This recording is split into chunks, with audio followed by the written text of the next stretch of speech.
Yo, yo, yo guys, check. Kamusta mga idol? So ayan, mag-update tayo ngayong Monday ng tanghaling hapon. Mga idol, no classes ngayon mga lods. Grabe, ang lakas ng ulan. Ang lakas ng ulan sa labas mga lods. Kanina namalengke ako, grabe, sobrang tindi. Kahit na nakakapote ako, pasok pa rin. Ano na, zero visibility na mga idol. No, pero okay lang, nakapalengke. Tsaka yung ulan, ano yun, no? Babagsak na malakas, tas tatahimik konti.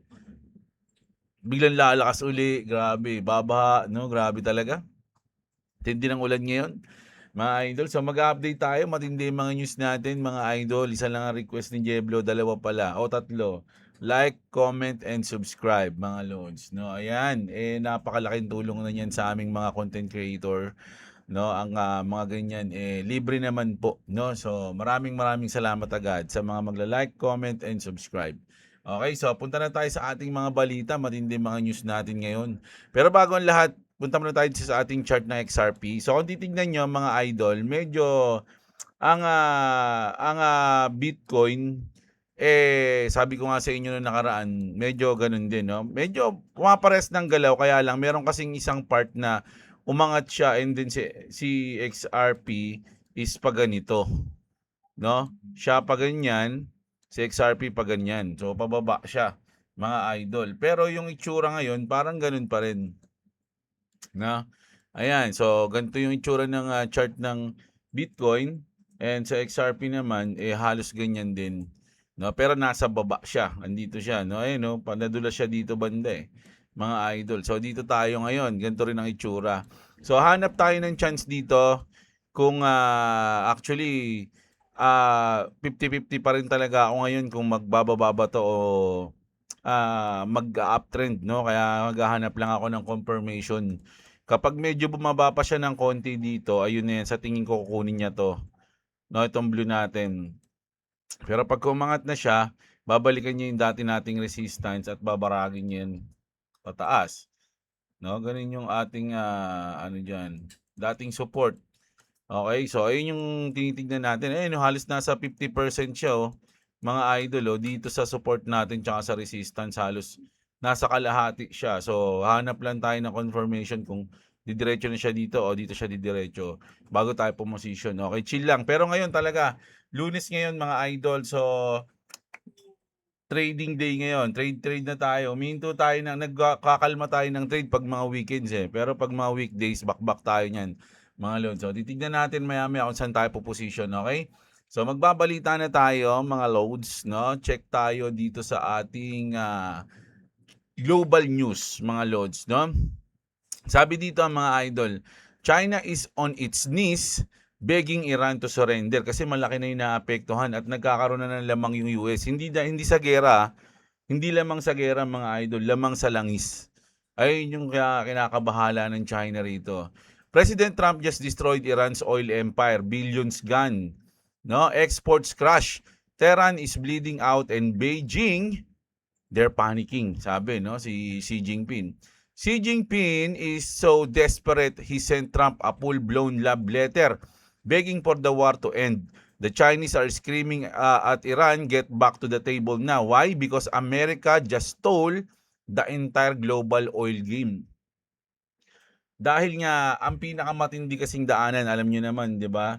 Yung Strait of Hormuz. Kaya lang, nung nagulo yung Strait of Hormuz, nagkaroon tuloy ng maraming option yung mga ibang-ibang countries kung saan pwedeng kumuha ng oil. Kasi naisip nila na, uy, delicates pala kapag dito lang tayo umaasa sa Strait of Hormuz na daanan. Kapag nagkaroon ng problema, mako-compromise lahat ng ginagawa natin, no? Mapipigil yung ano natin sa country natin. So kailangan pala magkaroon tayo ng option. So nung nangyari, ang galing ni Trump mga idol, no? So nung ginulo niya 'yon, lumipat tuloy o nagkaroon ng option yung ibang countries na kumuha ng oil sa kanya, no? So kumbaga, parang ginawa niya 'yon para magkaroon siya ng customer. Gano'n katindi yung ginawa ni Trump mga idol, no? US crude exports exploded to all-time record high, over 5 million barrels a day. Over 100 massive tankers are lined up off the Gulf of America like starving animals. No, fighting for our sweet, sweet crude, sabi rito. Gas get fueled diesel, everything is flying out at the record levels. We're even pulling 1 million barrels a day from our new best friend in Venezuela. So ang grabe, no? Sobrang parang nakaplano lahat ng ginawa ni Trump. Una, kinuha niya yung Venezuela, mga idol. Ang pinakamalaking supply ng langis sa buong mundo yan, mga lodi. Ayun yung inuna niya. And then, ginulo niya yung Iran, 'di ba? Para mabenta niya yung mga donate sa kanya ng Venezuela. May mga binigay sa kanya yan, mga idol, napakadami, 'di ba? So ganun kalupit na businessman si Trump, mga idol. Handa siyang guluhin ng lahat ng ng normal na mga nangyayari sa mundo para umayon sa kanya, 'di ba? So Beijing can't get its cheap sanction Iranian oil anymore kasi nga naharangan eh. Every single Chinese trade route to the west controlled by the US Navy na. They have two choices, buy American or watch their country choke. Oil futures already crashed into the 80s. Pump prices are falling fast. This isn't politics. This is America dominating the world stage while China and Iran scramble for crops.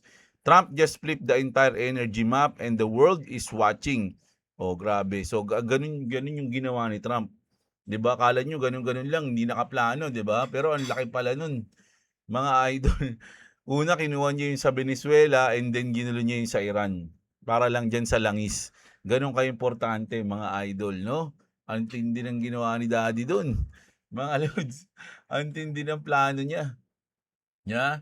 So, ayan ha, grabe. Ayun yung geopolitical natin. So, punta tayo sa ating crypto news naman tayo. Sabi dito mga idol, medyo matindi yung balita na to ha. Parents of a 19-year-old, 245 million Bitcoin tip targeted by two separate kidnapping crews. No, ito, paliwanag na natin kasi medyo sobrang interesting ng balita na to, mga idol, no. Sabi dito, ganito ang totoong may ganitong kaso, no? At mas malala pa ang buong kwento kaysa sa nasa screenshot. Kasi ito yung screenshot na pinasa ko yan, no? Di ba? Na-report ito ng AP at iba pang news outlets at may mga federal charge plea sa mga sangkot. No, ano nangyari? Ito yun ha, matindi to mga idol. Ang sentro ng kwento, isang 19-year-old na si Vir Chital na nasangkot sa pagnanakaw ng humigit kumulang 4,100 Bitcoin. Napakalaki niyan, mga idol. No? Na noong panahong iyon ay nagkakahalaga ng $245 million. Gumamit sila ng tinatawag na social engineering na tanggap bilang technical support representatives upang makuha ang access sa crypto account ng mga biktima o ng biktima. Bakit naman dinukot ang mga magulang niya? Kasi kumbaga, yung 19 years old, kasama siya rin sa mga nanghack. 'Di ba? Nagnakaw ng 4,100 Bitcoin. So ngayon, kinidnap yung magulang niya. Yung nagnakaw, kinidnap yung magulang niya. Matapos ang malaking Bitcoin theft, may mga taong gustong makuha ang bahagi ng ninakaw na kripto. Kaya ang mga magulang ni Chital ay naging target, no? Noong August 25, 2024, habang sakay ang mag-asawa ng kanilang Lamborghini, no, SUV sa Danbury, Connecticut, isang grupo ng mga lalaki ang umatake sa kanila. Binangga ang kanilang sasakyan, pinilit silang lumabas, binugbog ang mag-asawa. Isinakay sa isang van at itinali sila. Pero hindi nagtagumpay ang kidnapping. May mga nakasaksi na agad tumawag ng pulis at nagkataon ding may off-duty FBI agent na dumaan sa lugar. Nahabol at naaresto ang mga suspect. At may isa pang kidnapping plot. So dalawa kasi yung nangyari, mga idol. Ayon sa mga federal prosecutors, may ibang grupo naman mula sa Missouri na nagpunta sa Connecticut at minanmanan ang pamilya ng 2 araw. May dala silang air rifles at walkie-talkies at naghanda para sa home invasion. So, bukod dun sa kidnapping attempt, may tangkang pagpasok sa kanilang tahanan. Hindi nila itinuloy ang pagplano dahil natakot silang ma-expose kaya umalis sila. Pagkatapos ito, ibang grupo naman mula sa Florida ang nagsagawa ng actual kidnapping attempt naman. At ang pinaka-shocking, kumuha pa siya ng $2 million habang nakikipagtulungan na si Chital sa federal investigation tungkol sa 245 million Bitcoin case. So, parang siguro natakot siya, nakipagtulungan na siya sa FBI kasi nga tinatarget na yung pamilya niya. Lumabas na nakagawa pa siya ng isa pang crypto theft na humigit kumulang 2 million. Kaya habang nakikipagtulungan siya sa FBI si Chital, Nakapagnakaw pa siya ng $2 million. Gano'n siya katindi. Dahil dito na-detain siyang muli, mas naging komplikado ang kaso niya. Sobrang ano nun, sobrang tirador nung magnanakaw nun, habang nakikipagtulungan niya sa FBI, nakapagnakaw pa siya ng 2 million. Anong sabi? 245 million Bitcoin theft. Nalaman ng ibang criminals, target ang magulang niya. Kidnapping attempt, nahuli ang mga kidnapper. May isa pang grupo na nagplano rin sa home invasion. At ang mismong 19-year-old na sangkot sa Bitcoin theft ay kumuha pa ng $2 million. Dahil lupit, di ba? Ang malaking lesson dito kapag nagpakilala, kapag napakalaking halaga ng crypto ang hawak mo o ninakaw, pwedeng maging target. Hindi lang online, kundi pati physical safety ng tao. Kaya napakalaga ng privacy, multi-sig security controls at hindi paglalantad ng cryptocurrency holdings o personal na information. Ayun yung pinaka-importante dyan mga idol, no? Na huwag niyo sabihin kung ilan ang Bitcoin nyo, ilan ang crypto nyo, ilan ang XRP nyo, ilan ang Doge nyo, SHIB o kung ano man, no? Secret. Alam nyo, pero sa kanila kasi parang posible talaga yun kasi malalaki sila mag-invest no? Sa akin lang ako kasi tayo, yung mga simpleng tao lang sa Pilipinas tayo, mga nagbabakasakalan tayo sa crypto, maliliit lang for me sa akin. Siguro kayo mga idol. Pero sa tingin ko karamihan sa atin, medyo maliliit lang naman yung hold. Kumbaga, kung mag-champion man, magka-bull market man, bihira sa atin yung may mga invest na life-changing talaga, no? For me, kumbaga, kikita lang tayo ng konti, siguro, magiging milyonaryo ka lang. Kasi pag milyonaryo ka sa Pilipinas, maliit na lang yun, mga idol. Actually, isang sasakyan, 1 milyon na yun. Pag bumili ka ng 1 milyon, may sasakyan ka nga, wala ka namang bahay, bayad ka pa every month na kuryente. So, kung kikita ka man sa crypto sa ngayong bull market, siguro pinakamataas na mga 3 million, ganyan, 2 million, no? Hindi siya yung worth it na hindi ko alam kasi for me, yung mga masamang tao ang pinaka-target niyan talaga yung mga multi-millionaire, no? Pero yung sa atin, kumbaga yung 3 million if ever, mabilis lang yun. Bibili lang agad ng lupa yun, tas sasakyan, tapos na, wala na. Balik crypto na ulit, trade, wala, no? Sa atin kasi ganun lang, maliit lang tayo. Ito mga to, $1 million na kasi itong mga to. Isipin nyo, 1 million, $1 million, 60 million pesos na agad sa atin yun. Sila, tignan nyo, mga nakuha na, $245 million. Ano, magkano na yun sa atin? Ang 18 million ata sa atin, 1 billion pesos. Ay, sa dollar, 1 billion pesos na No? So, pero ganun pa rin. Mag-ingat pa rin. Hindi porkit onti lang yung hawak mo, pinagsasabi mo yung iyong mga crypto o kung ano man yung hawak mong coins. No? Dapat ka pa rin mag-ingat. Doble ingat pa rin mga idol. No? Sabi nga, meron nga akong nakita na post kapag pumaldo ka sa crypto, sabihin mo agad i-post mo agad na nagsisisi ka kasi hindi ka nakataya o nakuha mo agad yung pera mo. Ganun. Kumbaga palabasin mo na natalo ka, palabasin mo na nagsisisi ka. Ganun. Para hindi ka habulin ng mga kakilala mo. Ganun yung mga nakikita kong post No?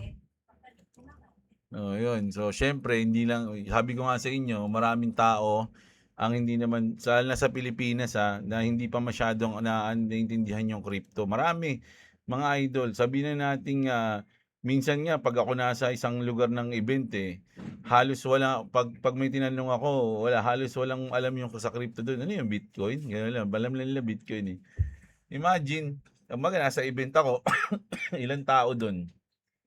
Ayun, mga 50, 100, o 70.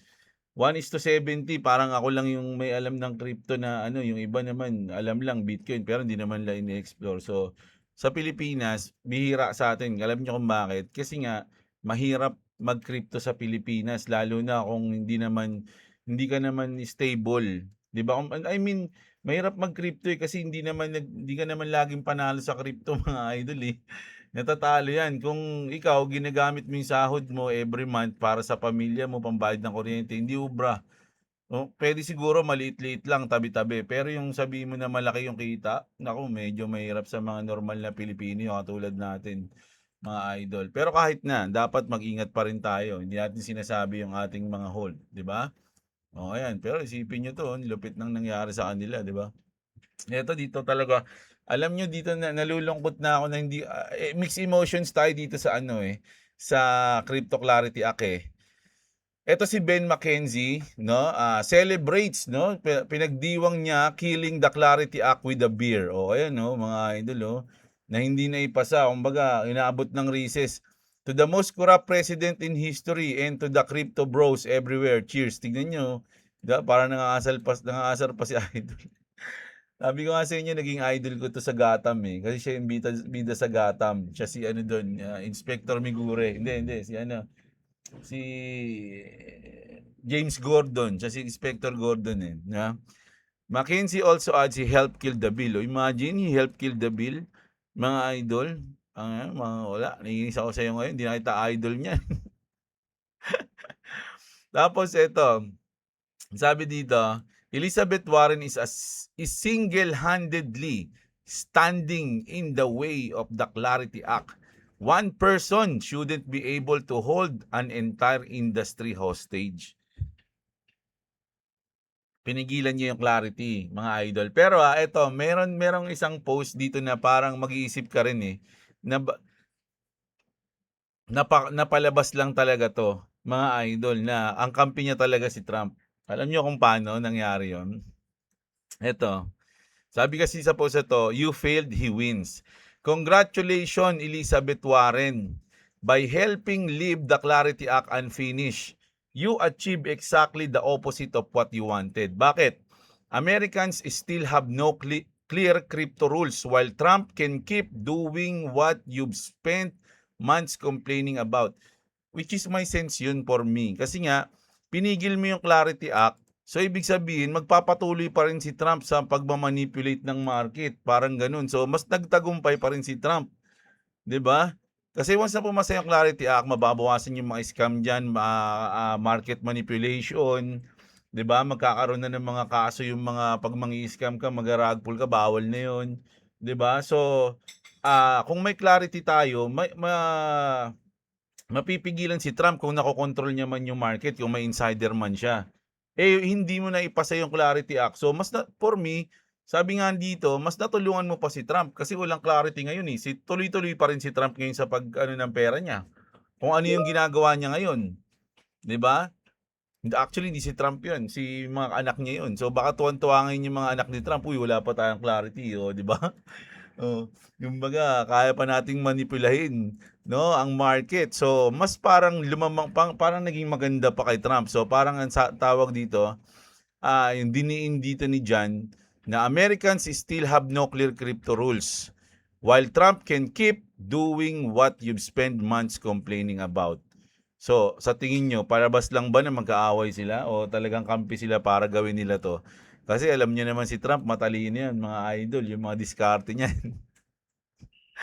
Di ba? Ang ganda ng plano ni Trump kung totoo to, mga loads, no? So, grabe. Kasi sabi nga, pag nagkaroon tayo ng clarity, mapoprotection na lahat ng mga consumers. Di ba? Kaya lang, hanggat walang clarity act, walang protection ng mga consumers, lalo na kay Trump, di GG tayo niyan, no? Di ba? So, ano masasabi niyo dyan, mga Lodi? Sino ang nagtagumpay? Nagtagumpay ba si Trump, mga idol, o si Elizabeth Warren, mga Lodi? O magkasabwat silang nagtagumpay, mga Lods? Pero sabi nga nila, no, ang Clarity Act ngayon is September 15, mga Lodi, ang pinaka confirm na date, 2 p.m. daw, sabi nila, mga Lods, ng September 15 sa US, no? So Monday ngayon wala.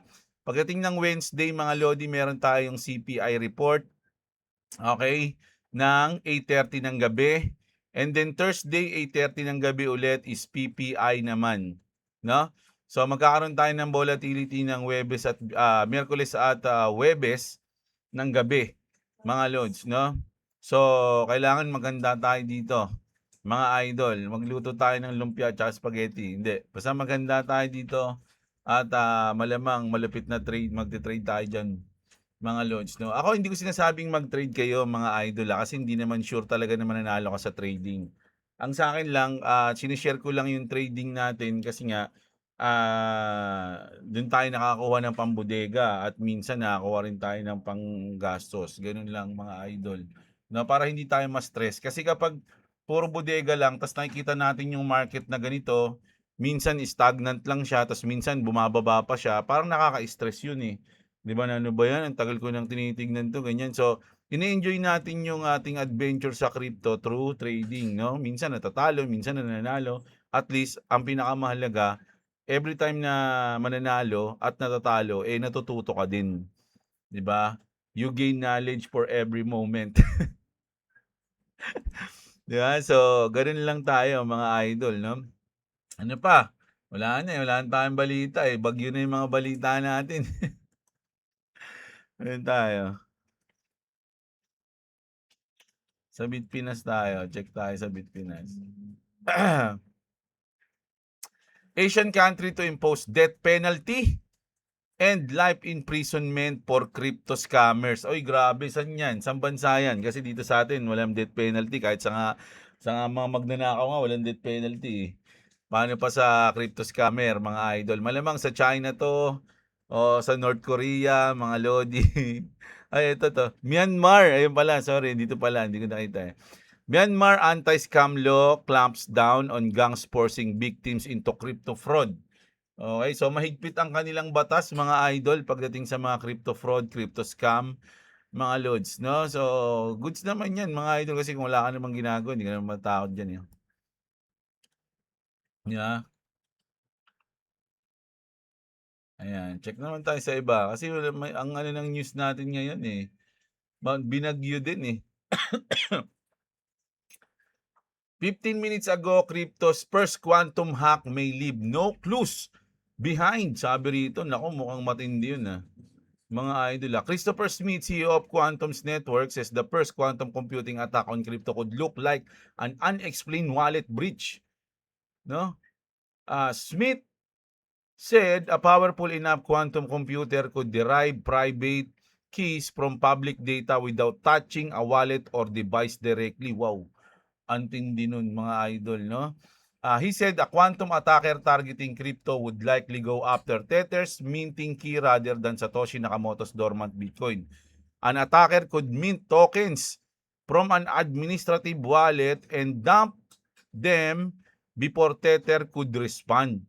Sabi dito, Shan Chitam of Blockchain Capital said attackers would most likely target exchange hot wallets quietly rather than steal Satoshi coin. So, crypto exchange, ang hot wallet, mga idol, sa mga hindi nakakaalam, ito yan, yung mga MetaMask, Ronin Network, ayan, yung mga nandito sa, ang tawag dito? Sa browser, yung mga nandito, sa gilid. Extension, ayan, ayun yung mga sample ng hot wallet.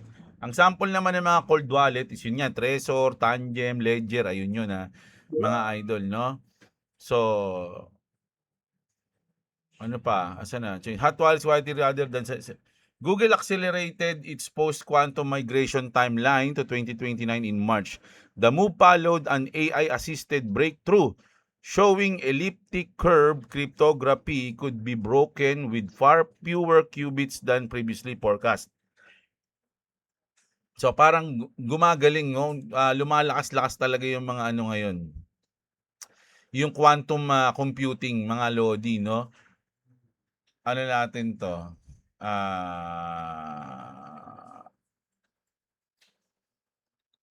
Check natin sa Ripple, mga idol. Kasi alam ko may news yung Ripple yung nakaraan tungkol dito, eh. Hindi yan. Sabi dito, ito. Google says 500,000 qubits could crack a crypto key in 9 minutes. Ripple's answer, ito sumagot yung Ripple. The XRP ledger goes fully post-quantum by 2028. First major blockchain with an actual deadline. The part nobody noticed, only 0.03% of XRP supplies is exposed to quantum attack. Bitcoin 35%. Grabe, ang laki. Mga idol, no? Ang Bitcoin, ang exposed sa Bitcoin is 35%. Ang exposed naman sa XRP is 0.03% lang. The NSA wants US systems quantum safe by 2027. XRP Ledger beats the federal government to it. Grabe naman, mga idol, no? Q-Day contingency already live. NIST algorithms already testing on AlphaNet while other chains debate it. XRP Ledger put a date on it. So ganun kakumpiyansa ang XRP Ledger. Mga idol na hindi sila matatablan yung quantum something na yan, mga idol, no? So ayun yung sinasabi ko, intindi nun mga lods, di ba? Yung iba natatakot, yung XRP Ledger, hindi, bahala kayo dyan, kaya namin yan. No, ito yung date, pag dito nahack siya ng ganitong date, talo na kami, di ba? Ang tindi.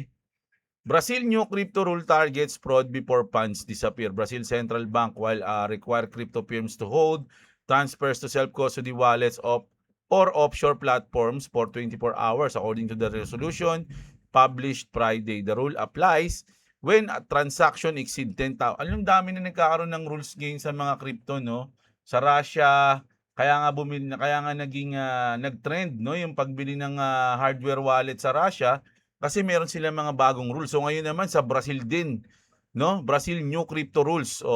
Ang target yung mga fraud and before funds disappear. Ayan, if crypto firm fails to comply, Brazil Central Bank can impose stricter measures including holds longer than 24 hours or applying the rule to transactions below $10,000.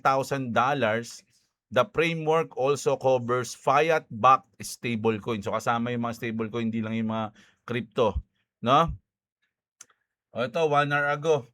What happened to the Clarity Act after the August recess? Senate Majority Leader John Thune filed cloture early Saturday on the motion to proceed the Clarity Act. No, ano nga to? Ayan, 2:15 PM. The Crypto Market Structure Bill now has a path to the floor when the Senate returns from recess. A cloture vote is set for 2:15 PM Eastern Time on September 15. So, confirm na yan, mga loads, no? Filing cloture only sets up a vote to limit debate on the motion to proceed. Not a vote on the bill itself. Republicans hold 53 seats. So at least 7 Democrats or independents must join for the motion to succeed. Kasi meron ng sure na 53 na vote eh.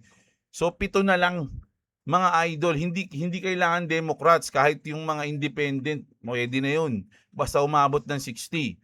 Senator Ruben Gallego and Tom Tillis sent an ethics compromise to the White House last month tied to the Clarity Act. It would let state attorneys general enforce a ban on officials issuing digital asset and require Trump to divest from crypto businesses. Trump has not signed off on the deal. So, inaabangan pa dito ni Daddy, mga idol. So, grabe, no? Ang higpit na ngayon. Pero, huwag na tayong umasa na magkaroon ng botohan ngayon bago mag-recess. Kasi alam ko, recess na pala.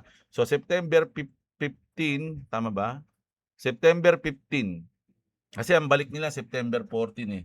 So, one day, September 15, yun na, magbobotohan na sila, mga loads. No? 7 na lang ang kulang, mga idol. No? Hindi natin alam kung magtatagumpay yan sa September. No, matindi. Kung magtagumpay sa September yan, malamang September tayo mag-start mag-pump, hindi October. Kasi ang in-expect ko kasi October mag-start mag-pump eh. Pero kung may papasayan ng September 15 pa lang, kalahati ng buwan ng September, mukhang magpa-pump na o mag-uptrend tayo ng September. Ayun yung aking dito. Ang tingin ko dito, mga loads, no? So, grabe. Ayun yung mga news natin ngayon, tanghali, hapon na, 1:30 na pala, mga idol, no? Medyo lakas ng ulan sa labas. Malakas ba ulan dyan sa inyo? Sa mga ating OFW dyan, shoutout sa inyo lahat, mga idol, mga nasa ibang bansa. Okay, so kita-kits tayo, mga lods, mamayang gabi sa ating pangalawang video. Maraming salamat sa mga nanood. Sana like, comment, and subscribe kayo, mga idol. Click the notification bell. Check nyo rin yung mga link dyan sa baba ng description, mga idol. Maraming salamat. Kita-kits sa susunod na video.